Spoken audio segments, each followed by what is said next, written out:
Hello, my name is Tom Jones, and I am with the Faith Inclusion Network, and we are happy to welcome you to our webinar today featuring Ryan Wolfe on why disability ministry matters. The, uh, the Faith Inclusion Network exists to help churches, help faith communities include people with disabilities. And so we offer that support through trainings, resources, connections to any type of materials that a church may need or a faith community might need. And so if you're kind of in that situation where you might be needing some help or needing to be connected to the right places, Faith Inclusion Network can do that. And so please give us a call or contact us. I want to also let you know that today's today's session will be recorded and it will be sent to all the people who registered. Um, so be looking for that pretty soon. Also, the format today is that Ryan will be talking. He'll have a slideshow with us, and he'll be talking about those and why disability ministry is important to churches. And so, and then the last part of our hour, we invite you to ask questions of Ryan. You can put your questions in the chat, or you can put them in the Q&A box there. And we'll save those for Ryan after he's finished. And so anything is fair game. Ryan has all kinds of experience and can be a big help to a lot of us today. So I will turn it over to Rebecca Wolfe. Rebecca is our Interfaith Engagement and Faith Inclusion Coordinator. And Rebecca will give Ryan's introduction. Rebecca? Thanks, Tom. So Ryan Wolfe, for those of you who don't know, is the president of Ability Ministry. He has over 20 years of leadership in disability ministry. And he is a contributing author of the 2024 IVP book, Ministering to Families in Crisis, and also a co-author of Helping with Life Transitions, Engaging Young Adults with Disabilities into the Life of Your Church. Ryan has served as a full-time disability ministry pastor and as a church consultant for Key Ministry. He is a nationally recognized voice for inclusion and is very passionate about equipping local churches with practical tools and training to reach the disability community. So today we're going to hear about some of those practical tools and training from Ryan. And thank you so much for joining us. All right. Well, thank you for having me. Appreciate that. I'm going to pull up my presentation here. So we'll just hit the ground running once we get that up. And let me share my screen. Let's see. All right.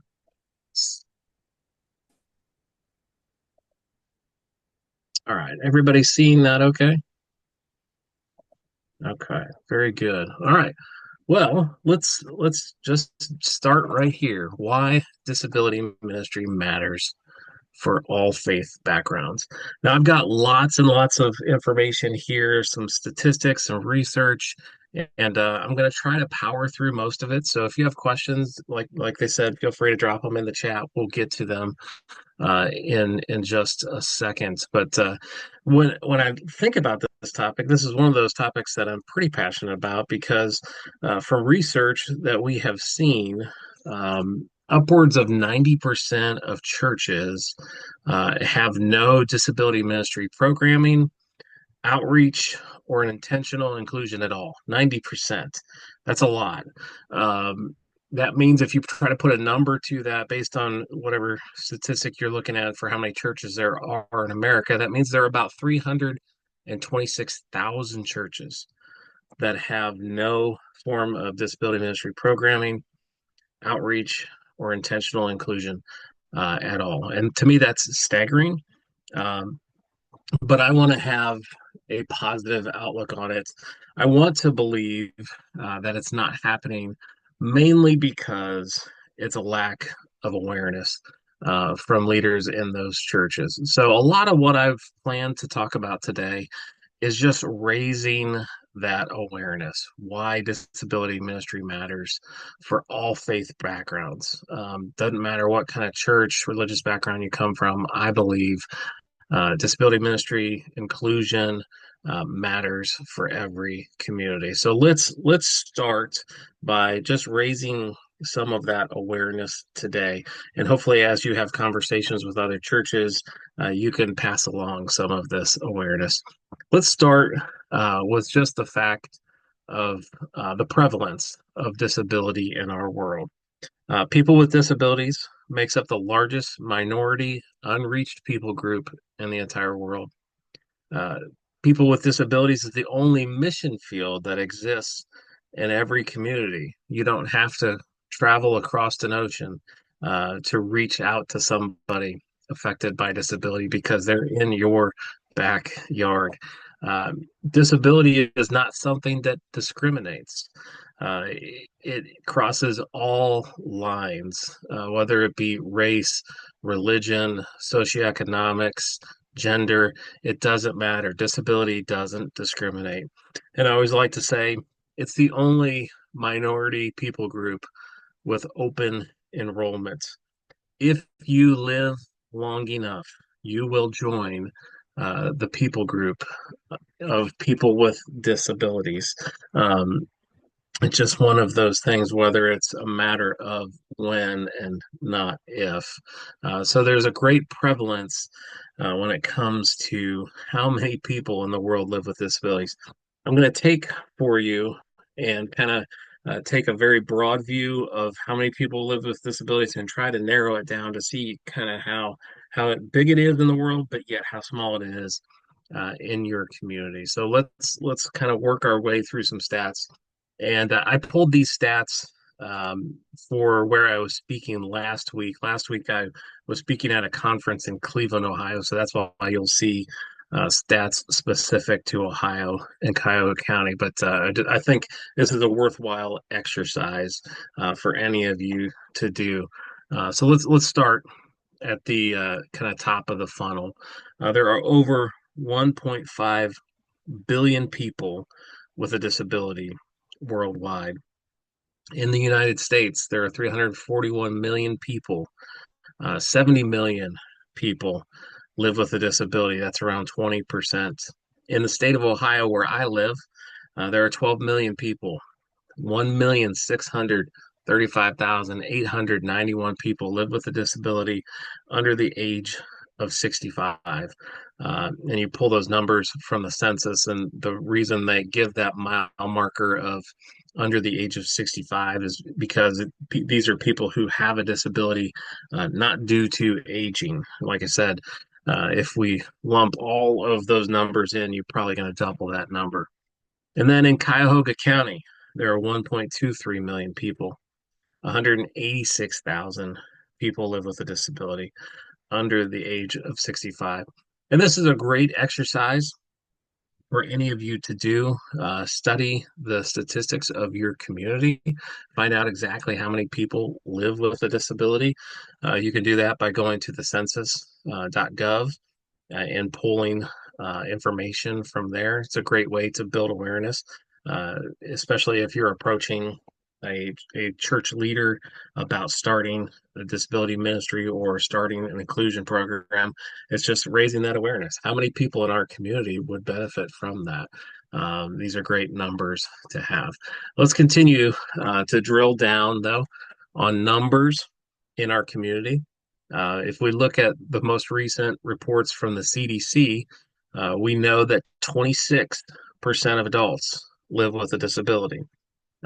So better than 1 in 4.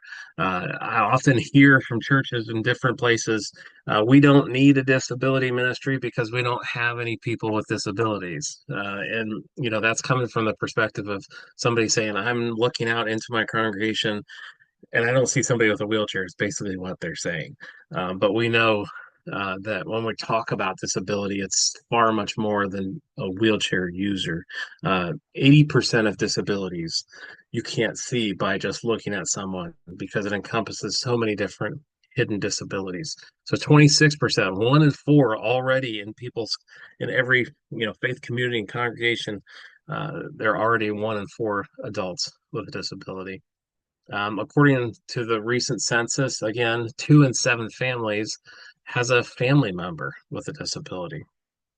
Across our country, 13% of students on average are identified as needing special education. And when you add in kids with learning disabilities, mental health, and behavior diagnoses on 504 plans, you could be looking at 20% of the kids in your school district.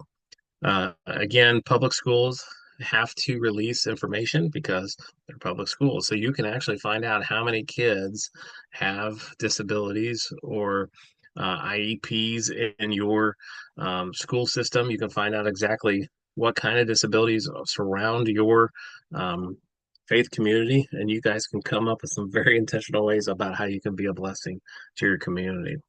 All right. Here's the deal. We are surrounded by people with disabilities in our faith communities and in our communities beyond our church walls. People with disabilities want to attend religious services at the same rate as people without disabilities, but they attend far less often because of barriers that exist.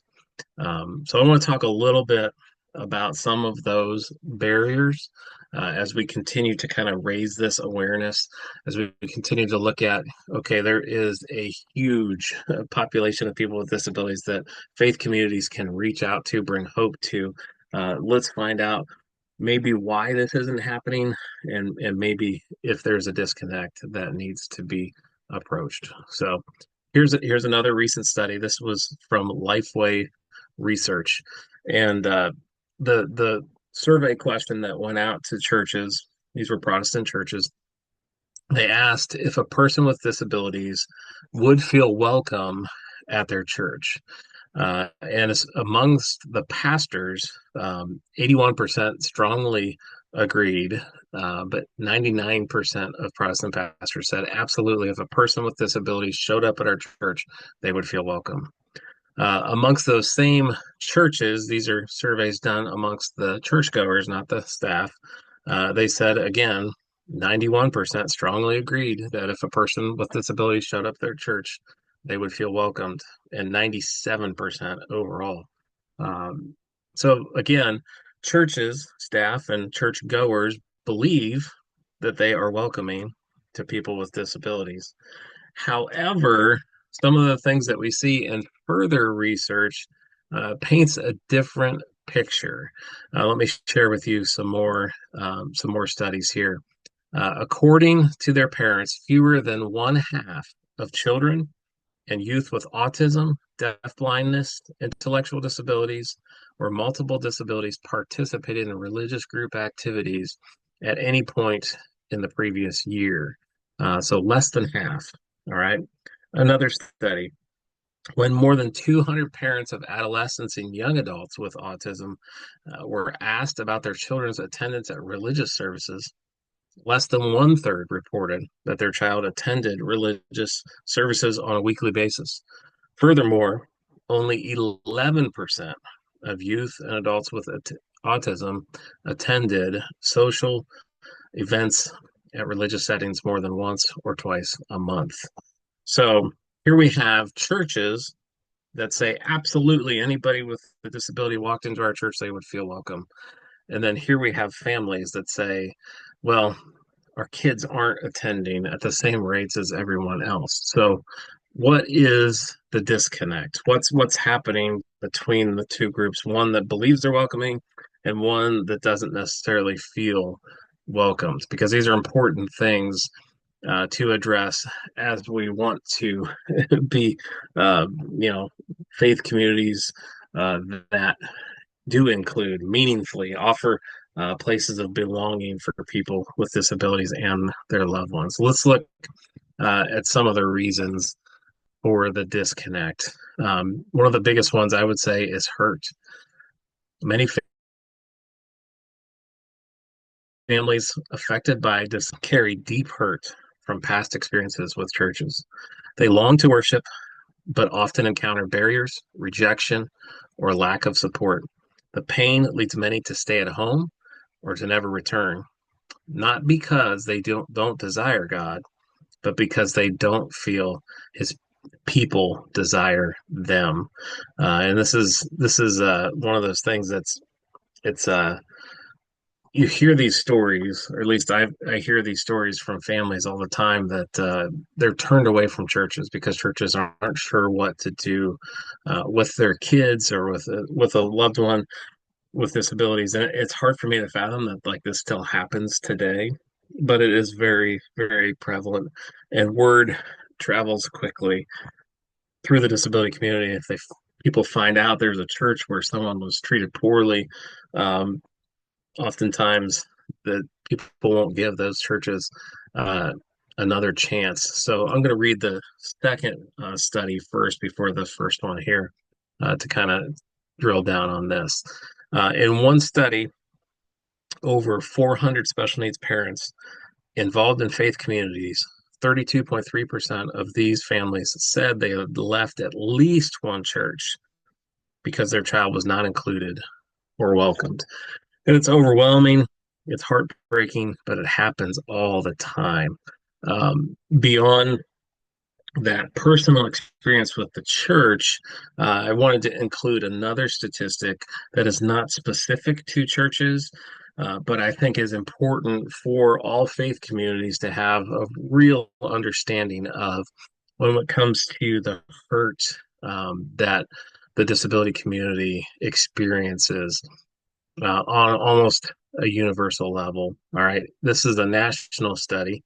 In a national study, 70% of people with disabilities reported having been exposed to abuse, and 90% of that group reported experiencing abuse on multiple occasions. People with disabilities are abused and neglected at a higher rate than any other people group in the entire world, because of abuse, because of the neglect that they experience in general. And again, this has nothing to do with the church necessarily. Uh, Trust often comes uh, as a difficult thing for our friends with disabilities. They put up walls to protect themselves because they have to. Because they've been hurt, they've been abused, and trusting in a faith community isn't always easy, especially when you build on top of that with negative experiences. So it's one of the things that I want to make sure that we acknowledge and put out there, because our friends with disabilities is a group that desires belonging, desires to be a part of a healthy faith communities. Uh, but sometimes there's work that has to be done by faith communities to regain that trust or just to build trust in general. So just want to make sure I throw that out there. One other thing I want to make sure that I state, and there's been a lot of research that's come out recently on the topic of isolation. This is something um, on the topic of isolation. This is something that the disability community has always dealt with, but this has become a mainstream topic because of the pandemic and post-pandemic world we live in, and because of the world of technology that we live in. I've heard it said recently that we are the most connected, um, you know, people in the history of the world, yet we are the least connected people in the history of the world. People at large have started experiencing isolation again because of pandemic, post-pandemic, and because of the superficial realities that we live in when it comes to technology. But this topic of isolation is not new to the disability community. It has been an ever-present reality for our friends in the disability community. Isolation is one of the most overwhelming realities in the disability community, where individuals and families often feel cut off from friendships, support systems, and the church body that should embrace them. I'll share with you a couple more statistics on isolation, specific to the disability community. Extreme loneliness among adults with disability. Nearly 1 in 3 U.S. adults with a disability, ages 18 to 64, reported feeling persistently lonely, feeling very isolated, or like they lack companionship in a recent study. And then some even more overwhelming statistics when you look specifically at the prevalence of loneliness in people with intellectual and developmental disabilities. So specific to our friends with IDD, a systematic review found that 44.7% of individuals with intellectual and developmental disabilities experience loneliness. So just basically 50%. Um, it's overwhelming, and it's something that faith communities can easily address. There are so many opportunities where faith communities can bring hope to our friends who are hurting. Either they're hurting because they have been hurt by a faith community, or they've been hurt in general, or they live in isolation.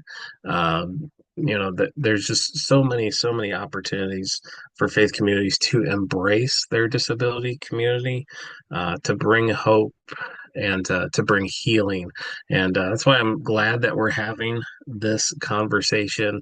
And I'm hoping that we can continue to build awareness to this. So let me give you a real short list of why should communities of faith include people with disabilities. And I'm just gonna run down through these again. There are countless more, um, but I just want to make sure that we hit on some of these, on the why behind why faith communities should include people with disabilities. It's because I believe that every person bears the image of God. In Scripture, we don't find any asterisks. There are no exceptions. Um, when I read in Genesis 1:26, and God the Father and Jesus are talking to each other, he says, "Let's make man and woman in our image." That means everyone bears the image of God. Um, I also believe that communities are stronger with diversity. One of the greatest pieces of diversity is disability. You can't have the diversity conversation without disability. If you push disability aside, you don't really have real diversity. I believe that faith without inclusion is incomplete. Again, if I look to scriptures and I'm looking at 1 Corinthians 12:22, where the Apostle Paul is talking about the body of Christ, he says that those parts of the body that seem to be weaker are the parts that are indispensable, or the parts that we can't do without. So, faith without inclusion is incomplete. People with disabilities bring unique gifts to the table. They can do things that only they can do because they have been uniquely gifted by God. Too often in this conversation, we think about what we can do for people with disabilities as if we're like Superman or a savior coming to the table to do it all. And too often we forget that our friends with disabilities have just as much gifting as we do, and they have just as much to bring to the table to add to our faith communities. So yeah, we need to look at that relationship as a two-way street. Also, exclusion contradicts love and justice. Again, the opening statistic that I shared with you, that upwards of 90% of churches have no form of programming, outreach, or inclusion. Um, by saying that, that's saying that 90% of churches, um, whether consciously or subconsciously, are excluding people, and that contradicts the love of God and contradicts justice. um, Isolation harms families with and individuals, by opening doors, truly being including, and offering places of belonging. We can bring healing to those conversations. Inclusion reflects compassion and mercy. We thank God that we serve a compassionate and merciful God. Our inclusion should reflect that same compassion and mercy. Welcoming all builds true community. Again, kind of that whole thing, like our community is not complete, unless it's complete. And accessibility is obedience. It's not optional. Again, as I look through scripture, as I look at passages of scripture like Luke chapter 14, verse 21, where Jesus is speaking to the religious leaders of his day, he tells them, go out quickly, bring in all who are poor, crippled, blind, and lame. You could translate that today just by saying, go out quickly and bring in all who are poor and disabled.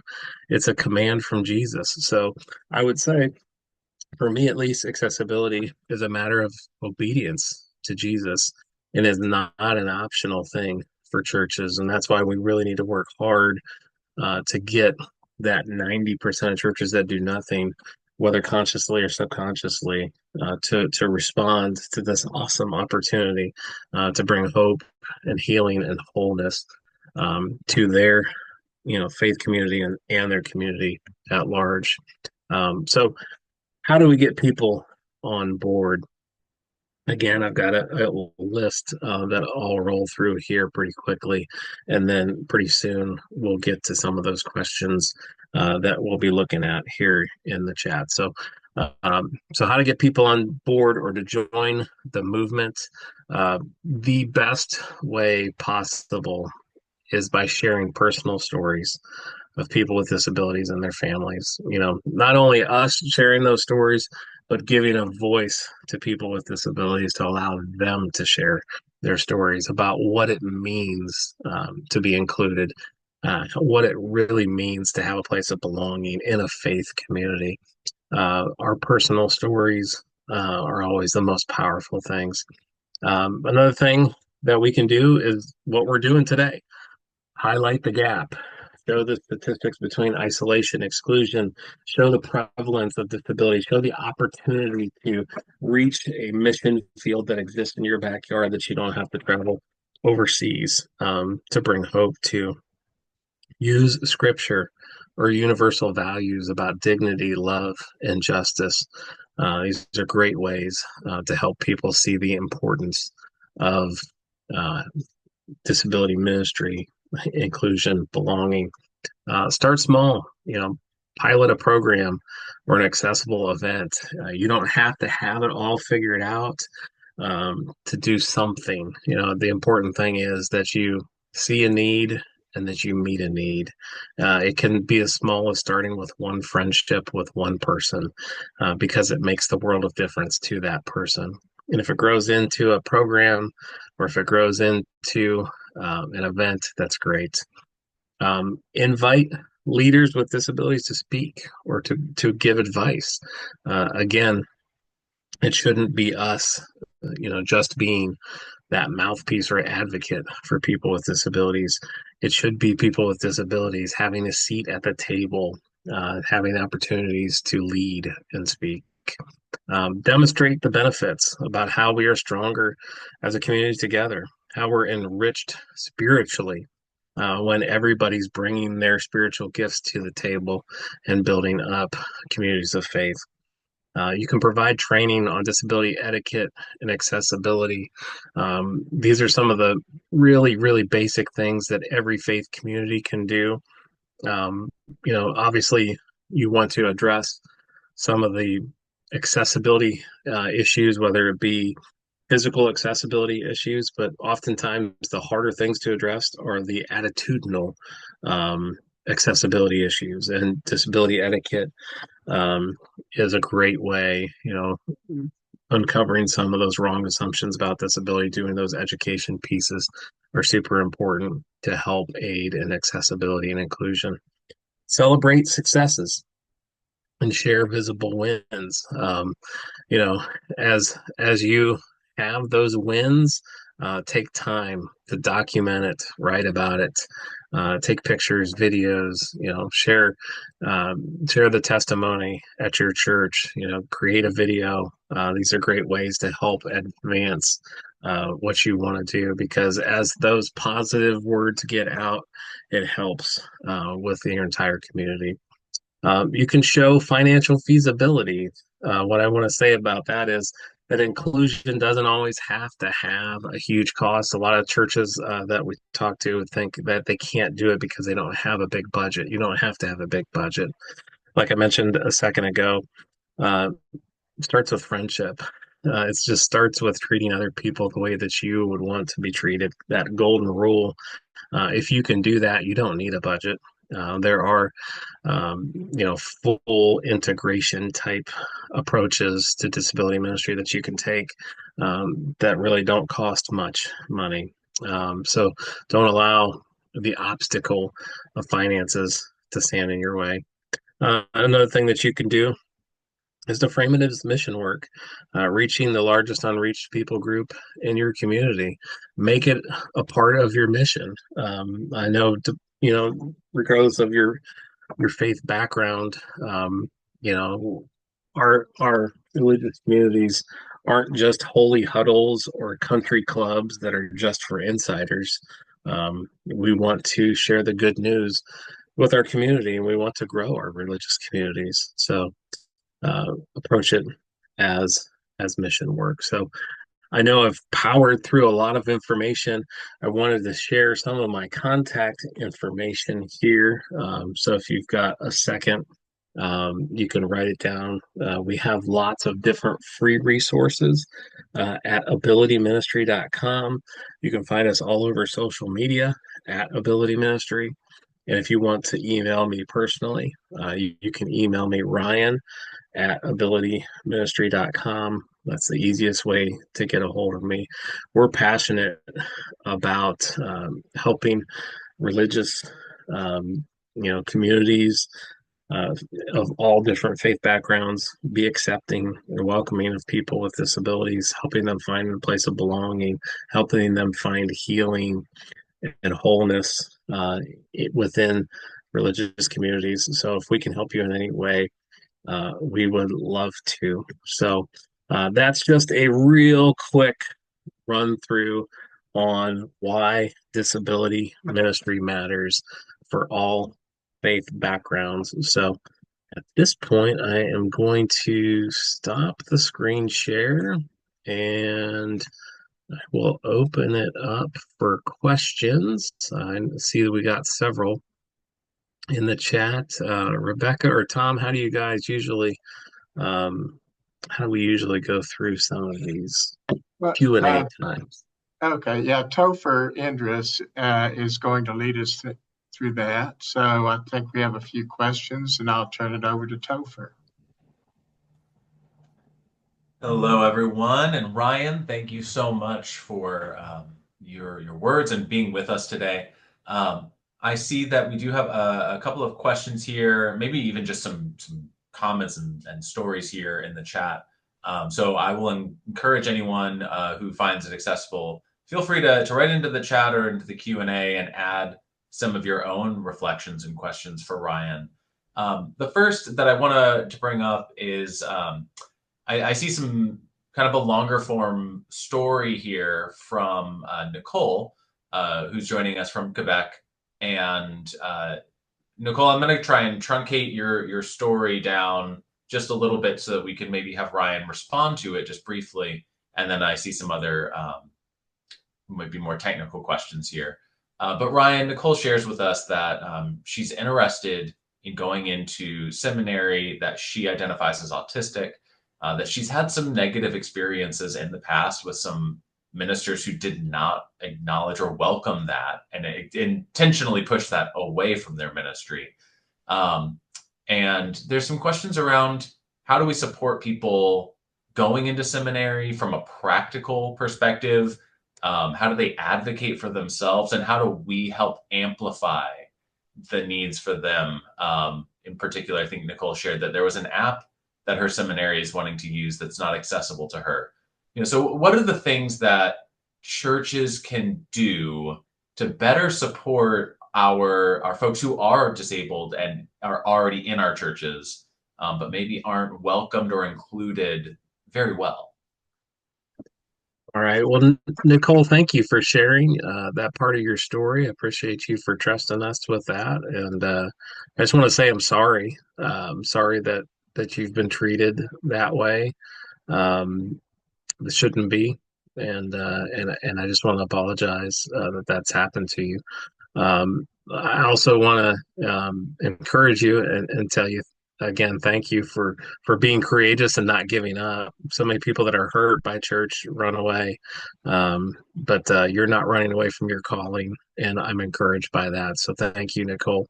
Um, as far as what churches can do, we have a tool, and again, this will address more of the physical accessibility issues. We have a tool at Ability Ministry that we share with churches called the Church Campus Accessibility Checklist.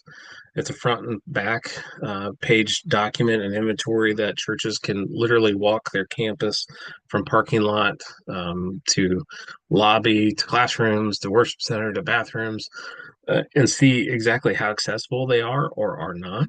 And then they can make a list of things that they need to address. I always encourage churches to do that because even if you have a heart for inclusion when it comes to people with disabilities, if your church campus speaks a message that doesn't line up with your heart, uh, again, that breaks down that trust issue with people with disabilities. So I would say start with those physical accessibility issues that you can address. Make that list of things, and then start working on building that awareness with the congregation. It starts with the staff, obviously, but then works its way to the congregation, whether it be awareness videos, whether that be preaching sermons about what the Bible says about disability, because there's a lot in there about that. That's another great way. Kind of circling back to Nicole, her question about seminary and wanting to, you know, become a minister.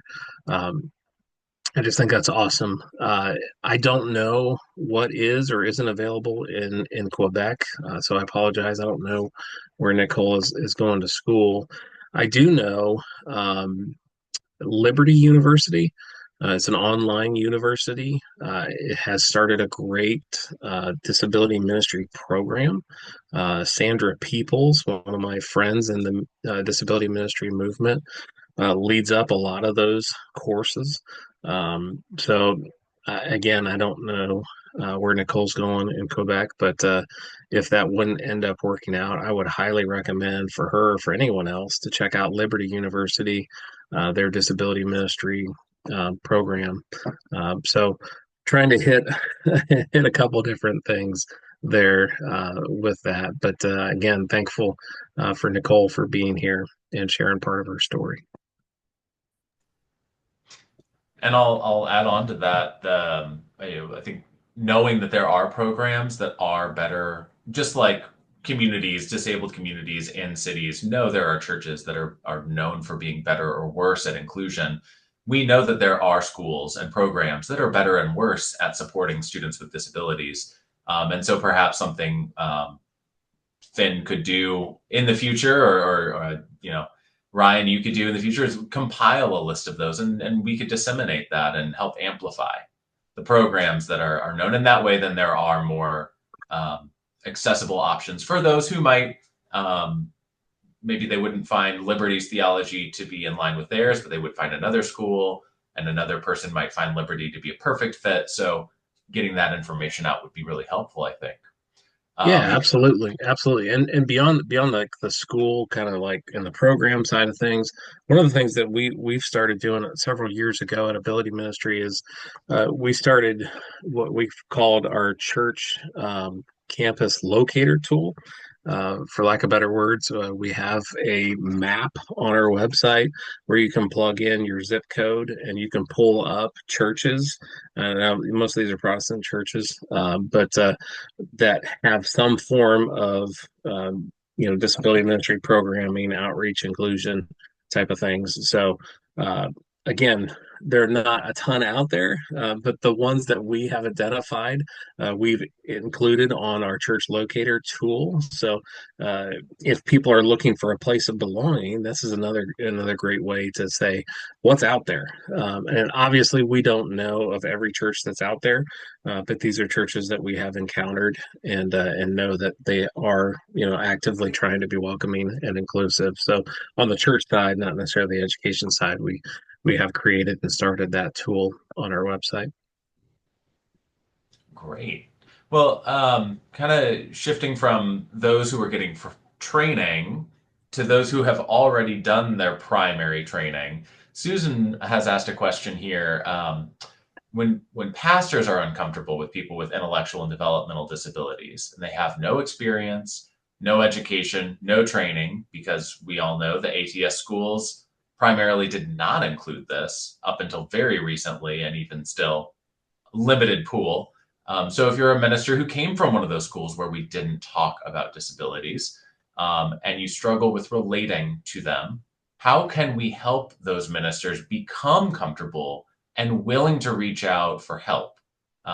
Susan's point is that inclusion and creation of a disability ministry really does need to come from the top, or at least have the support of those at the top in order for the congregation to embrace it. Yeah, that's definitely one of the things that I teach on often is the fact that the lid of your disability ministry within your church is equal to the buy-in of the church leadership. And it's I mean, as a ministry leader, if you're a volunteer ministry leader, or even if you're a staff ministry leader within a church, within disability ministry, you're only going as far as the leadership buy-in. So one of the things that I encourage people to do, whether it be at a volunteer level or a staff level, is carve out a significant amount of time each and every week to find ways to build awareness within your church from the staff level and the congregational level. Whether it's sharing videos, whether it's sharing statistics. I think what I know from church leaders is numbers talk. There are numbers that church leaders look at every single week. They look at how many people showed up and how many dollars came in the plate. Church leaders are wired to study numbers. So if you can communicate in ways that church leaders can hear you, and one of those being numbers, I think you can grab the attention of church leadership. So part of what I did at the very beginning of the presentation was just creating the awareness of how many people in our county, live with a disability. And then translating that to church leadership, saying, "Hey, we may have a church of 200 people, but did you know?" And I'll just throw out a number like we have 20,000 people in our community that live with a disability. Imagine if we just reached a very small percentage of that, how much our church could grow. You're speaking in ways that leadership can hear you. Obviously, also mentioned that, those personal stories are always the most powerful things to do. So you share those stories, make sure you get opportunities for people with disabilities to share their own stories with the pastor. So maybe it's you scheduling a lunch. We all of us like to eat, I think. So schedule a lunch, invite a person with a disability and your pastor, and treat everybody to lunch, and just have that shared experience. Because I think so much of the time we fear what we don't know, and we make up in our mind that disability is scary because it's different. It's not our lived experience. If we're not someone living with a disability, and we just need those shared experiences to realize we truly are more alike than we are different. And when people can see people as people, and not as a label, I think it goes a long way. So there's a lot of different things I think that you can do. But first and foremost, find a way to speak in a way that your leaders can hear you. And sometimes you have to play the game to get the results that you need. So don't be afraid to play the game. Don't be afraid to buy the lunch. Don't be afraid to do all the things that feel like extra work because in the long run, they could really pay off. There was a side question here. I'm going to jump ahead to it that it just sort of dovetails with what you've just said here. When you gave your slide with sort of all the list of here are talking points that you can start with. Obviously, you have to know your audience and you have to know what will resonate with them. Some of your list was sort of the negative.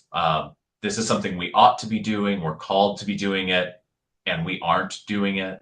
Some of it was positive. Look at this opportunity for growth. Here's all these people who really want to be here. And some of it was just trying to dispel some myth about, oh, well, access is really expensive, or this is, they just choose not to come because they're already welcomed.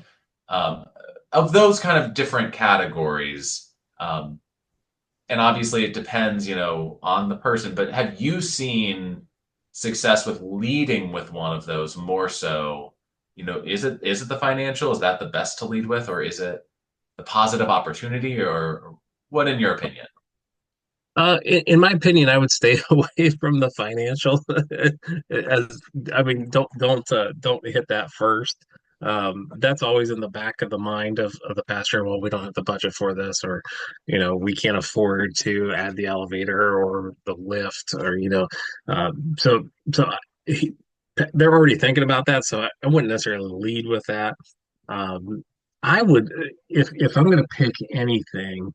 I'm also not going to lead with Jesus commanded this, so you're being disobedient.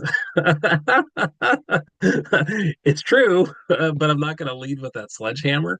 I really, really, and like I said in the beginning of this, I want to believe in my heart of hearts that faith communities want to do something, they're just not aware.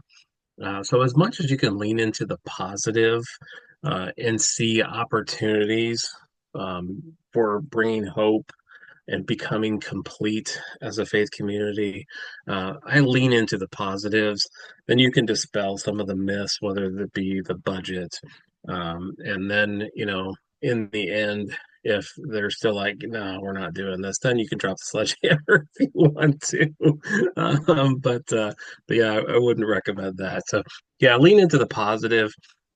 I typically, when I come into these conversations, I start with the statistics. I do the research on the demographics, and I help people to see what exists around them. And I often find that just those statistics are eye-opening enough that people are intrigued and they're like, wow, I had no idea.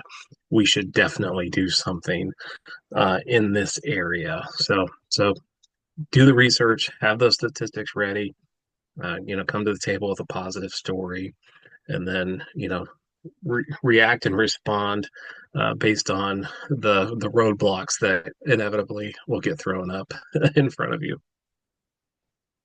Well, speaking of those stats, there was a question that some of the stats that you were quoting, some of the more robust studies were done 10, 20 years ago. And so I'm wondering, what further research, or where do you find more up-to-date research? And I know I'll put in a plug here. I see Susan's also mentioned Dr. Eric Carter at Baylor. Um, Mhm. and he has, I know, it's in press, it's coming, but some more research on disability and congregational inclusion, which you'll be able to find out of the Journal of Religion and Disability soon. I don't know when, but soon. Um, Yes. so, That, but beyond yeah. that, where do you look for your data and your demographics? Yeah, I was definitely gonna go right there with Dr. Carter. He's definitely leading the field when it comes to research. So I would stay plugged in with Baylor University with Dr. Carter. other groups that I kind of tend to lean on would be Key Ministry. Key Ministry does a great job when it comes to, looking up some of the research. Dr. Grekovich there, more so from the mental health side of things, but is very much, a practitioner. So yeah, Key Ministry, Baylor University, Dr. Carter, those would probably be the places that I'd be looking for the most recent of research for sure. And I think at this point, still, you can find some demographic information through the CDC, Hmm. as well as Correct. city data. So some of the bigger picture about what the Yeah. community looks like Yeah. might be available. Um, Absolutely. we do have this is the probably most technical question here. Lois would like to know that do you have any caption software resources for persons with hearing loss? What have you seen that's been pretty accurate? Yeah, so I hope that the captioning was working during the presentation. Yeah, hopefully, we're able to see that. So, whenever I present, I typically use PowerPoint. PowerPoint, when you go into the live slideshow, there's a little icon in the bottom left-hand part of the screen that looks like a keyboard. If you click on that keyboard, as long as you got that button turned on and you have access to Wi-Fi, it will provide you with live translations, and it's been fairly accurate. Obviously, I wasn't paying it super close attention to it today, but whenever I teach at our church, I'll use PowerPoint, obviously because I want the slides and I want the info on the slides, but even more so, I want that live captioning available. Now I know that there are a couple other platforms. I'm sure I don't use Google Slides a ton. I don't use Pro Presenter a ton, but I believe that they have a captioning option as well. And I would think those would probably be the most of the mainstream ones. I think there are other apps through Zoom that you can use for captioning and translations. So yeah, a lot of stuff out there.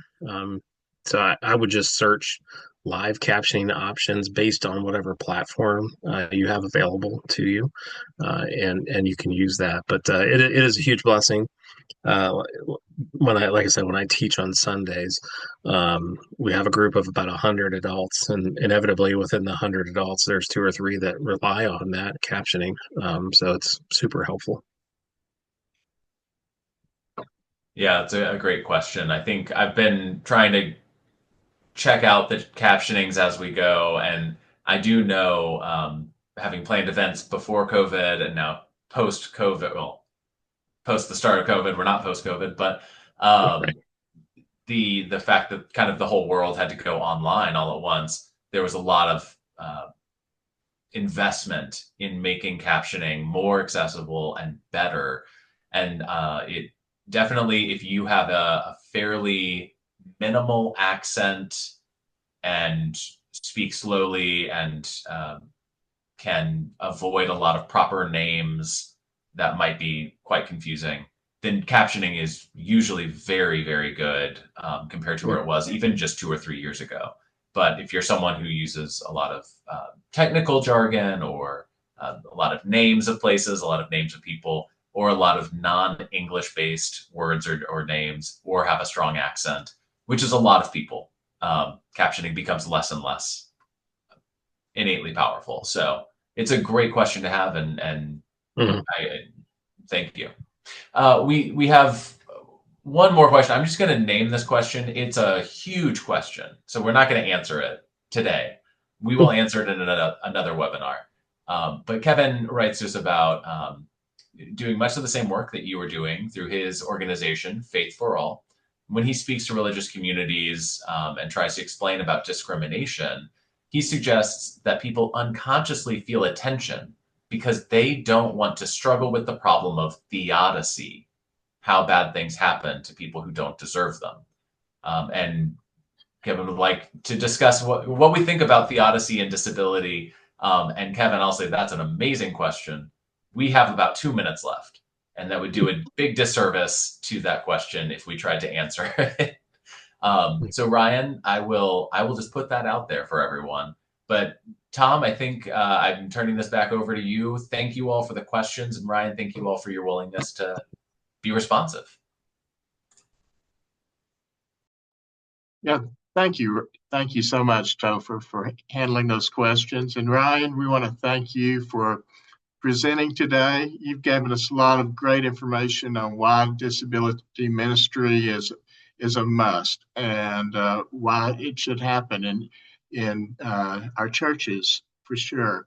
So thank you for that and discussing with us not only the whys but hows, and very much appreciate that because I think most people on this call are involved in the how we do that, and so we appreciate everything you've done here and all the work that you're doing with disability ministry.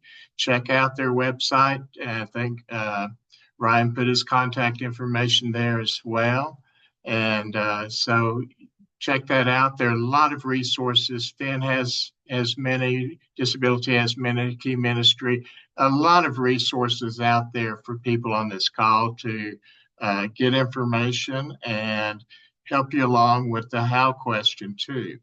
Speaking of that, our next webinar will be on October the 1st, and Russ Duncan will be talking to us about how to start a disability ministry.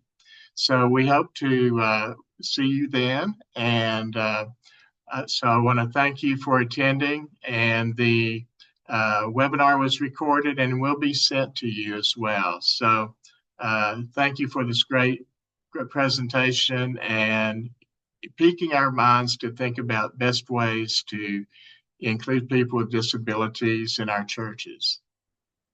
So thank you so much for leading us, Ryan. Thanks for having me. Appreciate it.